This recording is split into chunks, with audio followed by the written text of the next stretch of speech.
Good morning friends. आज आपण इयत्ता 10वीचा दुसरा चॅप्टर शिकणार आहोत. त्याचं नाव आहे पिरियोडिक क्लासिफिकेशन ऑफ एलिमेंट्स. यामध्ये आपण आतापर्यंत पाहिले सायंटिस्ट जे होऊन गेले ते पाहिलेले. तर डोबेनायस्टेट्स पाहिलं, त्यानंतर न्यूलँड्स लॉ ऑफ ऑक्टेव्ह पाहिलेला आहे, त्यानंतर मेंडेलिव्हज पिरियोडिक टेबल बघितला आणि लास्टचा जो पॉईंट होता आपला काल पाहिलेला तो होता मॉडर्न पिरियोडिक टेबल. आता या मॉडर्न पिरियोडिक टेबलचं आपण काल स्ट्रक्चर पाहिलं होतं. आता या पुढचा पॉइंट आपल्याला पाहायचा आहे तो म्हणजे periodic modern periodic table and electronic configuration of elements. कशाचा? मॉडर्न पिरियोडिक टेबलशी इलेक्ट्रॉनिक कॉन्फिगरेशन ऑफ एलिमेंट्स यांचा काय संबंध आहे हे आपल्याला या पॉइंटमध्ये पाहायचं आहे. आता यू नो दॅट तुम्हाला माहिती आहे काय की जे काही वर्टिकल लाईन्स आहेत या वर्टिकल लाईन्स कॉलम्सला आपल्याला काय म्हणायचे? ग्रुप्स असं म्हणतात. कोणत्या? वर्टिकल कॉलम्स यांना काय म्हणायचे आपल्याला? Groups. And horizontal rows are called periods. हे आपण काल अभ्यासलेलं आहे. ओके. इन पिरियड्स कशामध्ये? In periods neighbouring elements are slightly differ from their properties. जे काही नेबरिंग एलिमेंट्स म्हणजे जवळचे शेजारचे जे काही मूलद्रव्य आहेत या शेजारच्या मूलद्रव्याचे गुणधर्म जे असतात हे स्लाइटली म्हणजे काय? थोडेसे कसे असतात? भिन्न असतात. एकमेकांशी कसे असतात? भिन्न असतात. But in widely elements, widely म्हणजे काय? जे दूरवरचे जे काही एलिमेंट्स आहेत यामध्ये जे काही आपल्याला प्रॉपर्टीज दिसून येतात हे कसे दिसून येतात? वाइडली. द काय सांगितलंय? Where the distinct elements differ widely in their properties. जे काही डिस्टन्स आहेत म्हणजे हा जो काही पोटॅशियम आहे, पोटॅशियम पासूनच जर आपण मॅग्नीज घेतलं तर पोटॅशियम पासूनच्या आणि मॅग्नीजचे जे काही प्रॉपर्टीज असतात या वाइडली डिफर म्हणजे यामध्ये गुणधर्मामध्ये आपल्याला जास्त बदल दिसून येत असतो. But in neighbouring elements are slightly differ in their properties. परंतु जर शेजारचे मूलद्रव्य असतील तर त्यांच्या गुणधर्मामध्ये आपल्याला थोडासाच काय दिसून येत असतो? बदल दिसून येत असतो. अँड इन एलिमेंट्स पहा, elements in a same group. हे आपण कशाचं पाहिलं? पिरियड्सचं पाहिलं. काय पाहिलं पिरियड्स मध्ये? In periods neighboring elements are slightly differ in their properties while in distinct elements are widely differ in their properties. Then in groups, आता आपल्याला कशामध्ये पाहायचंय? ग्रुप्स मध्ये.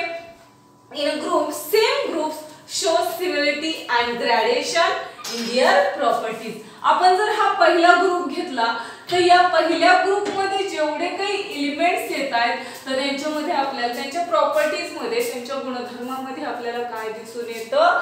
सिमिलरिटी म्हणजे काय? साम्यता दिसून येत असते, साधर्म्य दिसून येत असतं. अँड ग्रॅडेशन म्हणजे काय? प्रणवता दिसून येत असते. म्हणजे हे एकमेकांशी कसे आहेत? संबंधित आहेत, क्रमवार आहेत. हे आपल्याला कशामध्ये दिसून येत असतं? In a group. Same group, not a different group. काय सांगितलेले? In a same group their properties are similar and shows similar gradation. Okay. हे ग्रुपचं पाहिलं आपण. देन पहा the characteristics of periods and groups. जे काही कॅरेक्टरिस्टिक आपण पाहिलेले आहेत, वैशिष्ट्य पाहिलेले आहेत कशाचे? पिरियड्स आणि ग्रुपचे जे कॅरेक्टरिस्टिक पाहिलेले. बिकॉज ऑफ, हे कशामुळे शक्य आहे?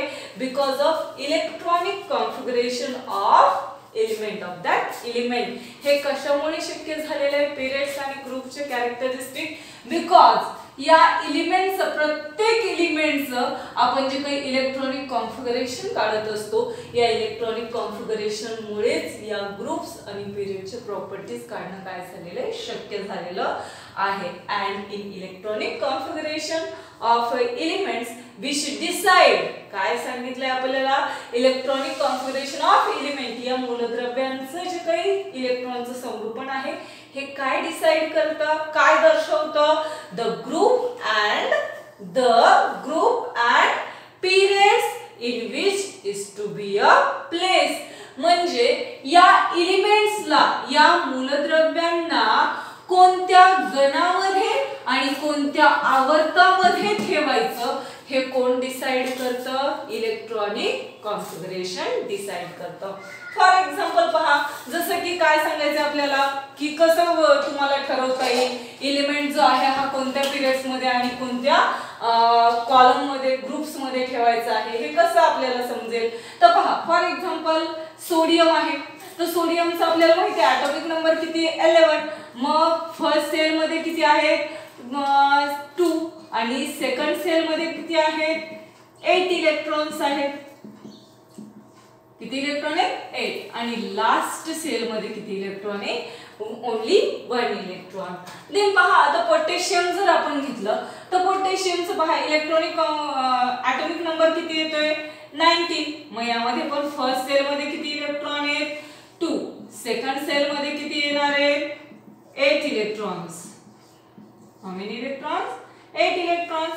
आणि थर्ड सेल मध्ये पण 8 इलेक्ट्रॉन्स. 6, 7 and 8. आणि लास्ट सेल मध्ये किती इलेक्ट्रॉन येते? 1 इलेक्ट्रॉन येते. आता पहा, या दोन्हींचं जर आपण एक्झाम्पल पाहिलं तर यामध्ये किती शेल्स आहेत? 3 शेल्स आहेत. किती शेल्स? 3 शेल्स. 3 शेल्स आहेत. त्यामुळे याला कोणत्या याच्यामध्ये ठेवलेलं आहे? कितव्या पिरियड्स मध्ये ठेवलेलं आहे? थर्ड पिरियड मध्ये ठेवलेलं आहे. आता त्याच्याच प्रकार त्याचा जर खालचा एलिमेंट घेतला आपण पोटॅशियम, तर पोटॅशियम मध्ये किती शेल्स तयार झालेले आहेत? 4 शेल तयार झालेले आहेत. 4 काय आहेत? कवच तयार झालेले. त्यामुळे त्याला कोणत्या पिरियड्स मध्ये ठेवलेलं आहे? 4th पिरियड मध्ये ठेवण्यात आलेलं आहे. आता हे काय झालं? याच्यामध्ये डिफरन्स झाला पिरियड्स मध्ये. आपण पिरियड्स मध्ये कसं काय केलं? आपण तिसऱ्या पिरियड्स मध्ये किती शेल्स असलेले ठेवू शकतो? आपण 3 शेल्स असलेले. आणि 4th पिरियड मध्ये आपण किती शेल्स असलेले ठेवू शकतो? 4 शेल्स असलेले ठेवू शकतो. हे काय झालं? पिरियड्स मधले डिफरन्स झालं. त्यानंतर पहा, आता सिमिलरिटी काय? ग्रुप्स मध्ये. In groups outer most shell, सगळ्या या दोन्हींच्या आउटर मोस्ट सेल मध्ये किती इलेक्ट्रॉन आहे बरं? एकच इलेक्ट्रॉन आहे. मग आता तुम्ही जर ग्रुप फर्स्ट घेतला तो कोणताही तुम्ही एलिमेंट घेतला तर त्याच्या आउटर मोस्ट सेल मध्ये किती इलेक्ट्रॉन येणार आहे? एकच इलेक्ट्रॉन येणार आहे. म्हणजे याचं इलेक्ट्रॉनिक कॉन्फिगरेशन काय येईल? 2, 8, 1. आणि पोटॅशियमचं काय येईल? 2, 8, 8, 1. ओके. यामुळे आउटर मोस्ट सेल मध्ये एकच इलेक्ट्रॉन असल्यामुळे त्याला कशामध्ये ठेवलेलं आहे? फर्स्ट ग्रुप मध्ये ठेवण्यात आलेले.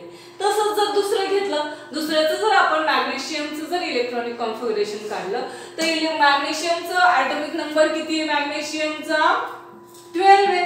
किती आहे? 12. मग फक्त आउटर मोस्ट सेल मध्ये किती इलेक्ट्रॉन येणार आहे? 2 इलेक्ट्रॉन येणार आहेत. परंतु शेल्स इन्क्रीज झालेले आहेत का यामध्ये? नाही. मग ते कोणत्या पिरियड्स मध्ये ठेवलं? शेल्स इन्क्रीज झालेले नाही त्यामुळे त्याला थर्ड पिरियड मध्येच ठेवलेलं आहे.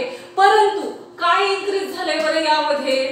इलेक्ट्रॉन. आउटर मोस्ट सेल मध्ये काय इन्क्रीज झालेले? इलेक्ट्रॉन. 2 इलेक्ट्रॉन झालेले.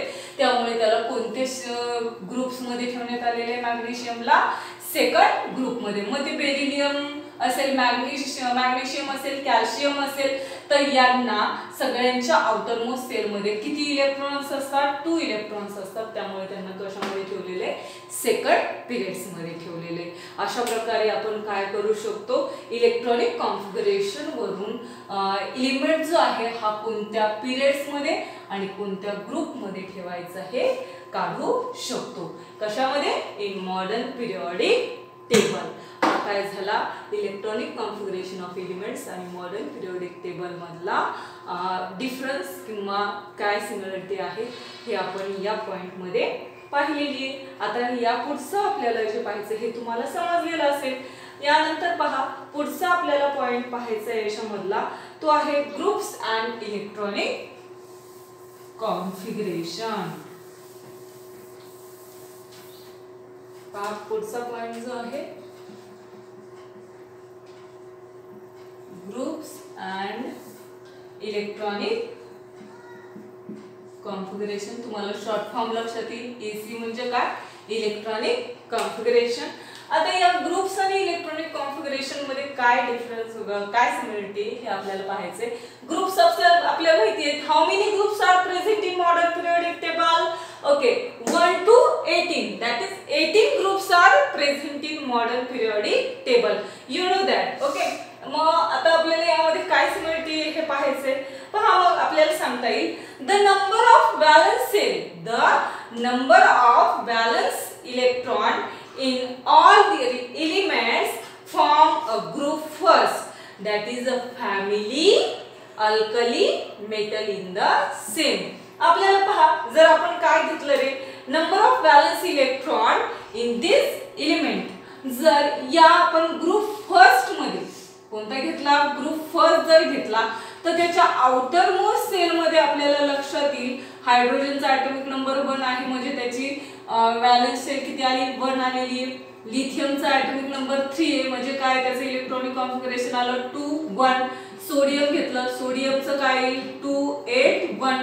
ॲटॉमिक नंबर किती याचा 11 आहे. त्यानंतर पोटॅशियम घेतलं तर त्याचं किती आलं 2 8 8 1. ओके.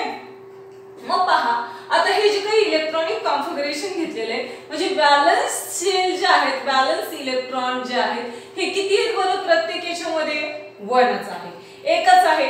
मग आता हे जे काही ग्रुप फर्स्ट मध्ये व्हॅलन्स इलेक्ट्रॉन किती आहेत, एकच असल्यामुळे त्या ग्रुपला कशामध्ये ठेवलेले आपण, कोणत्या फॅमिलीमध्ये ठेवलेले आहे, in family alkali metal.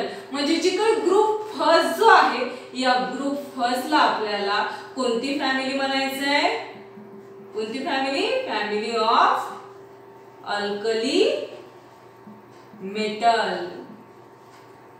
Alkali metal म्हणजे या फॅमिली ऑफ अल्कली मेटल मध्ये या ग्रुप फर्स्ट मध्ये फक्त बॅलन्स इलेक्ट्रॉन एक असणारेच काय येतात या ग्रुप फर्स्ट मध्ये आल्याचं आपल्याला दिसून येतं. And then number of their valence electron, number of their valence electron to be the same. मग आता याच्यामध्ये काही नंबर ऑफ बॅलन्स इलेक्ट्रॉन जे आहेत ग्रुप मधले हे कसे आहेत रे, सेमच आहेत, म्हणजे सारखेच आपल्याला दिसून येतं. आता याच्यामध्ये बॅलन्स इलेक्ट्रॉन किती आहेत, प्रत्येकाचा बॅलन्स इलेक्ट्रॉन किती असणार आहे 1 1. याच्यामध्ये बेरिलियम मध्ये किती आहेत बॅलन्स इलेक्ट्रॉन 2 2 2. बॅलन्स इलेक्ट्रॉन माहिती आउटर मोस्ट सेल मध्ये जेवढे इलेक्ट्रॉन्स असतात त्यांना आपण काय म्हणतो, व्हॅलन्स इलेक्ट्रॉन असं म्हणत असतो. मग फर्स्ट ग्रुप मध्ये किती इलेक्ट्रॉन आहेत, एकच आहे, म्हणजे तो काय झाला, व्हॅलन्स इलेक्ट्रॉन झाला. सेकंड ग्रुप मध्ये किती इलेक्ट्रॉन आहेत, 2 आहेत, म्हणजे याचं व्हॅलन्स इलेक्ट्रॉन किती झाले, 2 झाले. मग यावरून पहा आपल्याला सांगता येतं की the number of valence electron to be the same in a groups. कशामध्ये, ग्रुप मध्ये व्हॅलन्स इलेक्ट्रॉन कसे येतात, सेमच येत असतात, सारखीच येत असतात. फॉर एक्झाम्पल पहा कोणते येतात elements like beryllium, magnesium, calcium belong to be the group second. आता बेरिलियम, मॅग्नेशियम, कॅल्शियम हे कोणत्या ग्रुप मध्ये येतात, सेकंड ग्रुप मध्ये येत असतात. आणि सेकंड ग्रुप मध्ये आल्यामुळे कशामुळे सेकंड ग्रुप मध्ये येतात बरं हे, because their valence electron are 2. का, कारण की त्याचं व्हॅलन्स इलेक्ट्रॉन किती आहे 2 आहेत. व्हॅलन्स इलेक्ट्रॉनची संख्या किती आहे 2 आहे. त्यामुळे हे बेरिलियम, मॅग्नेशियम आणि कॅल्शियम किंवा याच्या पुढचे खालचे जे आहेत हे कशामध्ये येतात, ग्रुप सेकंड मध्ये येतात. आणि याला कोणती फॅमिली म्हटलेलं आहे, family of alkali earth metal. या सेकंड ग्रुपला कोणती फॅमिली म्हटलेलं आहे, family of alkali earth metal. कोणती फॅमिली आहे, अल्कली अर्थ मेटल, म्हणजे अल्क मृदा धातू असे म्हणतात. देन पहा आता हे तुम्हाला समजलेलं असेल, फर्स्ट ग्रुप आणि सेकंड ग्रुप. फर्स्ट ग्रुपला अल्कली मेटल्स म्हणतात आणि सेकंड ग्रुपला अल्कली अर्थ मेटल म्हणतात. हे कशामुळे आहे हेही समजलेलं असेल. व्हॅलन्स इलेक्ट्रॉन ग्रुप फर्स्ट मध्ये एकच आहे आणि ग्रुप सेकंड मध्ये नंबर ऑफ व्हॅलन्स इलेक्ट्रॉन किती 2 आहेत. त्यामुळे यांना काय म्हणतात, अल्कली मेटल, आणि सेकंड ग्रुपला काय म्हणतात, अल्कली अर्थ मेटल म्हणत असतात. इन पहा 7 electrons of their outermost shell of elements that is a fluorine, chlorine. आता 7 इलेक्ट्रॉन जे आहेत हे कोणत्या याच्यामध्ये येतात बरं, कोणत्या शेल्स ग्रुप्स मध्ये येतात, तर पहा 17 ग्रुप मध्ये जे काही आउटर मोस्ट सेल मध्ये किती इलेक्ट्रॉन येत असतात, 7 इलेक्ट्रॉन येतात, 7 इलेक्ट्रॉन येत असतात. आणि ज्या ग्रुप्स मध्ये आउटर मोस्ट सेल मध्ये 7 इलेक्ट्रॉन असतात, त्याला आपल्याला कोणती फॅमिली म्हणायची? Halogen family. कोणती फॅमिली ही? 17 ग्रुपची हॅलोजन फॅमिली. Halogen family. कोणती फॅमिली म्हणतात? हॅलोजन फॅमिली असं म्हणतात. ओके, देन पहा, हे समजलेलं असेल तुम्हाला कोणत्या ग्रुपला काय काय नाव